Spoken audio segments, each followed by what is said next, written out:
যিহেতু আজি বাপুতি শাসন আমাৰ কাতি বিহু, এই কাতি বিহুত এয়া আমি পেহীয়েকৰ ঘৰলৈ ইহঁতৰ এয়া আমাৰ অমিত প্ৰীতম সিন্ধু পৰাশৰ বৰা, এয়া আমাৰ অংকিতা এই পেহী ঘৰলৈ বিহু বুলি আমি আহি আছোঁ। আমাৰ পেহী ঘৰ দেখা ক'ত? আমাৰ পেহী ঘৰ বৰণা গাঁও। কি গাঁও? আমাৰ ক'ত গাঁও? সোণালীবৈ ন? সোণালীবৈত আমাৰ আমি এতিয়া পেহীহঁতৰ ঘৰলৈ আহি আছোঁ। তাৰপিছত আমি পেহীহঁতৰ ঘৰত গৈ চামগৈ আমাৰ পেহীয়ে কি দিয়ে। হা অঁ তাৰপৰা আমাৰ পেহীহঁতৰ ঘৰলৈ আহি থাকোঁতে মই আপোনালোকক দেখুৱাই আছোঁ।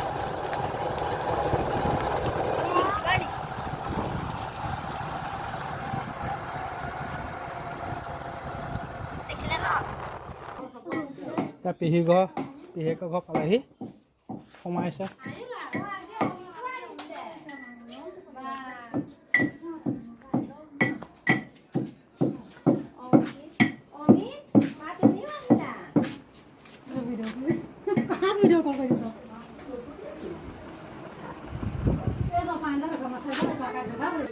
এয়া পেহী ঘৰত এতিয়া পেহীয়েকৰ ঘৰ পালেহি।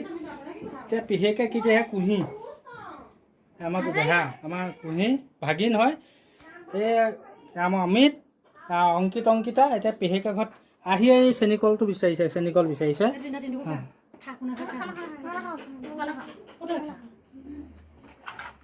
এতিয়া বিহু বতৰ তেনেকৈ আমাৰ অসমীয়া কাতি বিহু যিমান অতিথিক শুশ্ৰূষা কৰা হয়। আমাৰ বাৰ ঘৰত এইদৰে অতিথিক শুশ্ৰূষা কৰি আছে ওচৰৰে এজনক।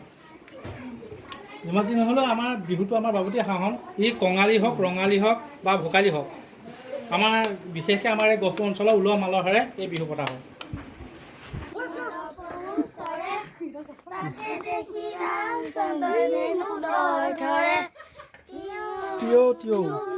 তুলসী তলে মৃগ পহু চৰে।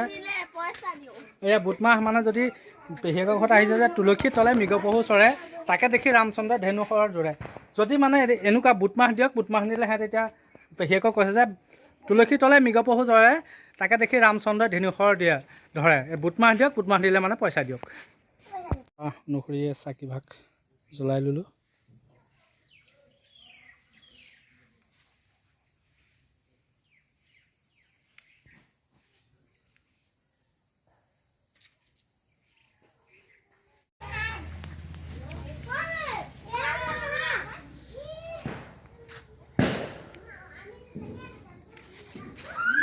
সন্ধিয়া হৈ আহিল, চাৰিদিশে আমাৰ এয়া গোপালপুৰ হয়।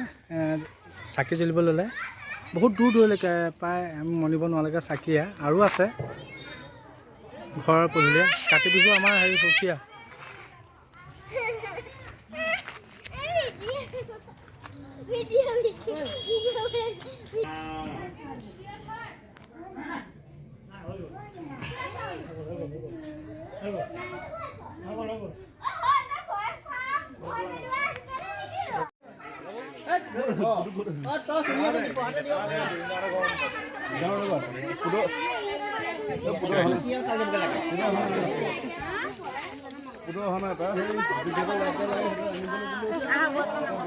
এইটো যিহেতু কলপতুৱা বনোৱা হয়, বন কিনা আগতে এইটো যিহেতু লাইটৰ ব্যৱস্থা আগৰ দিনত নাছিলে, এইটো পোহৰত যোৱা হয়। কিন্তু আমি পৰম্পৰা ৰাখি দিছোঁ ইয়াত।